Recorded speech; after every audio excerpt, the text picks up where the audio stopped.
to another episode of the Self-Development with Tactics podcast. Today, quite the early one. It is, well, early. It is 11 a.m. and today we're talking about various different things. One of them being learning, one of them being meaning in life, one of them being just some people, some quotes and some whatever. But still, I think useful can be useful, depends on your situation, of course. But yeah, let's get right into it. Material is better than the method. I am currently learning for an exam that I'm having in around 1.5 weeks. I'm doing quite fine, but every time when I'm about to learn something, every time when I start learning something, it is always like, is this material that I'm having good enough? Should I use this method? Should I use that method and whatever? And quite often, as well as this time, I change things in the middle of it and I do things in a different way because I come to the conclusion that it might be better to do it in this way or to do it in that way, and just mixing things up and so on and so forth. The material that you're using is crucial. Of course, when I'm not having all of the information that I should have, the product, so the outcome of the exam, might not be that great. Even though I've used this great method that this fucking dude used, this amazing champion in memorization and whatever, it is still not gonna be that useful because the material, the stuff that I was learning was wrong, or was just not all of it, or was just fucked up. It makes sense when one is thinking about it, it really does make sense. But it kind of plays into this whole scheme of, okay, I'm trying this new fucking shortcut out. I'm trying to do this, that, and the other thing because I don't want to learn 10 hours a day. Even though maybe really deep down we all know that this might be the only thing that we should be focusing on one hand, and on the other hand, the only thing that kind of works, because we all know that there has to be some work done. There has to be done something, actually putting in the work and not only reading the book, so that we can actually get this outcome that we want to have and that we are willing to achieve. Pain can be a source of meaning. It immediately, once again, reminded me of Viktor Frankl. If you do not know Viktor Frankl, psychoanalyst, psychotherapist, I actually never ever know, quite in general, not necessarily in general, but quite often what people are doing, what their profession is. But he was in a concentration camp back in the days, fortunately back in the days at this point, and he survived it. And he survived it because of, basically a set of reframing the world and a set of thinking patterns, thinking habits of basically seeing meaning and creating meaning. Because in the end, we all are creating meaning. For some people, it maybe was created very early on in their life. They're doing their sport, they're doing whatever the fuck, and they are just only doing that, and they're happy doing that, and this is the meaning. A bit of problem is many athletes tend to get quite depressed when they have to retire. They have only had this one thing, and they have only done this one fucking thing, and now all of it is gone, and now everything is fucked up. And what do they do now? What can they do now? I think it makes sense to have multiple pillars of meaning, as well as just, when you're investing in something, that you're not going to put all your money into one basket, and whatever you're doing, not putting all your stuff in one basket, unless you know that it is going to be worthwhile, because it might really backfire. So the pain of learning, the pain of studying, maybe the pain of working a job that you really do hate, maybe you can find a source of meaning in there. Maybe you can find some meaning in there. Maybe you can figure out a way in which this is not as shitty as it is, or as it is now. It is basically reframing, and today actually quite a lot is reframing things. Either it is reframing your thinking, reframing the way you see the world, and or many more things. Long term versus short term is crucial in various ways. Long term versus short term, when it is about investing, when it is about learning, of course, I should be learning in a way, or we should be learning in a way that things are more short term than they are long term, so that we have, this chains, this, let's call them thought chains, maybe. It's not a word, no, I totally made that up, but using information that I'm already having and combining it with the new information, for example, that I'm willing to learn, so that it just sticks better. And it is probably also going to be more long-term, instead of just, trying to 1 minute before I'm writing the exam, memorizing, or at least trying to memorize, because it's not going to work anyway, trying to memorize all the fucking facts that, maybe in the end are not really useful. So thinking long-term in whatever we are doing. And as I was thinking about it, I have realized, and I've seen that it might be applicable to way more things than I thought it is. Like, yes, investing, of course, and yes, just not eating shit all day long and drinking all day long. Yes, it makes sense. We all know that, but maybe it's also about learning, and this making me learn in a different way, maybe also work in a different way. That and there is a quote which I found pretty interesting, and it was on I think it is Tim.blog site, so Tim Ferriss' site, the author and also podcaster. I'm gonna read it. I am here today to cross the swamp, not to fight all the alligators. By Rosamund and Benjamin Zander, Z or C, I never ever know, Ander. And I thought like, because before I read, should I do this? It was about decision making. Should I do this or that thing?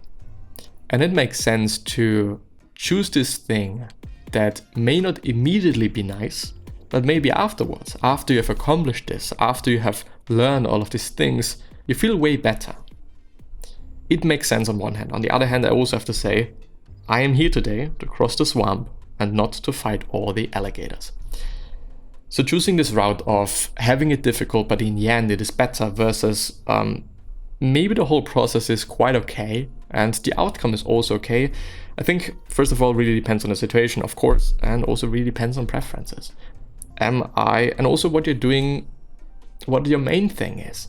When I'm thinking about like, okay, this decision that I'm having to make, and it is not the main source of happiness in my life, why should I do it in the hardest way I can and kind of quote unquote get the most out of it, instead of doing this thing that I think I'm having to do, or that I'm just not valuing that much compared to other things at the time. Of course things change, and of course things just alter. Why shouldn't I be doing it in a quote unquote mediocre way and get also a mediocre result, or just doing something that is a bit easier and I still get a bit out of it? Do I really also or always have to make my life that fucking hard? Do I always have to do this great shit that I then can tell my fucking mom, not my fucking mom, but my mom? Is it that important? Is it that important to always have it that difficult? And also being present when you're making this decision, thinking about right now, in the future, is this going to be worthwhile? Does this make sense for me to do? Should I be doing this in some sort of way and do something on the side? Should I have my, and I fucking hate this word, side hustle? Because everyone is using it. I don't know why everyone is using it. I don't know why everything apparently is a side hustle at this point. Like, I don't know, me sitting here, somebody would say this is a fucking side hustle. Is it? Not really. I'm just sitting here trying to push out something that might be useful for somebody, and also honing my own skills of talking and researching and writing things down, and also presenting things hopefully in a way that is a bit more interesting than the kind of usual presentation in school that is always that bullshit, and period. Being the best in the world is great. Being this top 1%, being this top 10%, whatever it might be. Of course it is great, of course it is good, also because there's a lot of money in it and so on. But what about being the best for the world? As I was reading it, I thought, well, this really makes sense. I may not be the best in the world in whatever I am willing to do. Of course, I think we all are good at something, and we might be able, if we put in the hours, if we put in the work, to be actually the best in the world in this certain thing that we're already pretty good at. But what about being the best for the world? And what does this even mean? Does this mean that I'm going to be nice to everyone? Maybe not necessarily. I don't necessarily think that being nice to everyone all the time is going to be that useful. When somebody's asking me for my opinion, my honest opinion, maybe the nice answer is a lie. Maybe this not nice answer is just what the person needs, at my point of view. But no, by the way, it's not always about me. It's not always about us. Most often it is about the other person and, what is useful for them. Is it useful for me to tell them that, or tell this person that he or she is looking bad today? Well, not really. Is it useful for them when I'm just an asshole and shitty to them today? Not really. So, being the best for the world, what does that mean for you? What does that mean for your life? What does that mean for the other person or the other people that you're interacting with on a daily basis? And in general, which kind of is the scheme of today for whatever reason, reframing the world. As I said before, reframing our thinking patterns, reframing the way we see things, our worldview, the world basically as it is. Because as I've read in The Art of Probability, which was actually the book by Rosamund and Benjamin Zander, or Sander, whatever. As the title says, it is about probabilities, It's basically about decision making, and also quite a lot, at least this was the summary that I was kind of reading. I was just, reading a few lines by James Clear, the author of Atomic Habits, if I am not mistaken. But seeing meaning in things, seeing meaning in even pain is one thing. Trying to be the best for the world versus the best in the world, which is also a complete reframe, at least for me. Long-term versus short-term, reframing once again, and also asking oneself many questions.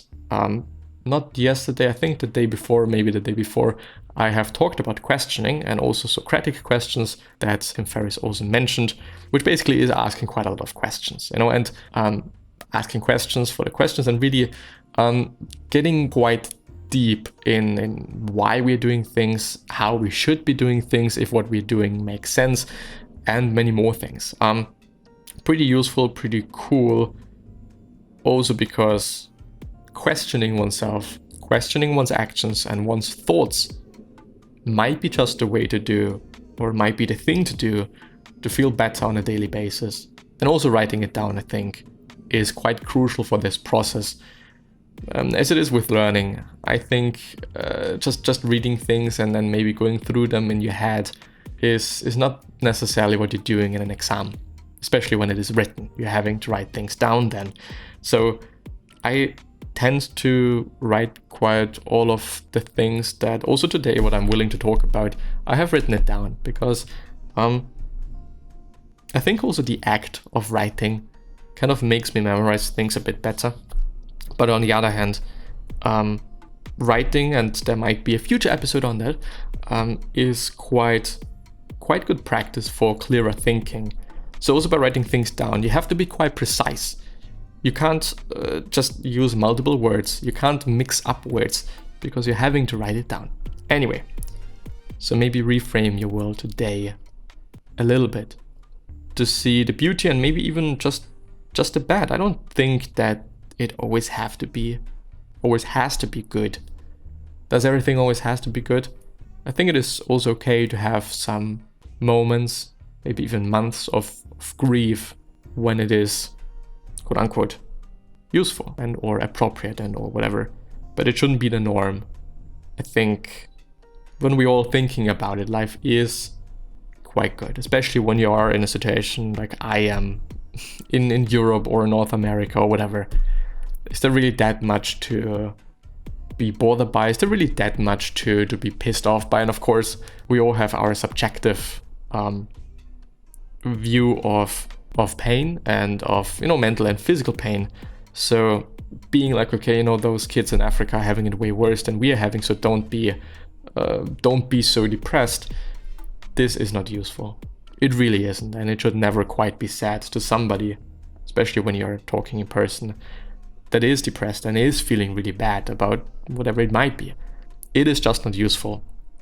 So being the best for the world and being the best for this person Period. With that being said, I'm hopefully going to see you next time. So bye-bye. And I hope I've been able to share something of value to you. If so, maybe you leave a like, maybe you leave a subscription. It is a podcast, so it is available on all the platforms that you might be listening to podcasts to, or on to, whatever. And also the YouTube. So if you want to see my face when I'm talking, then you can also check that out. So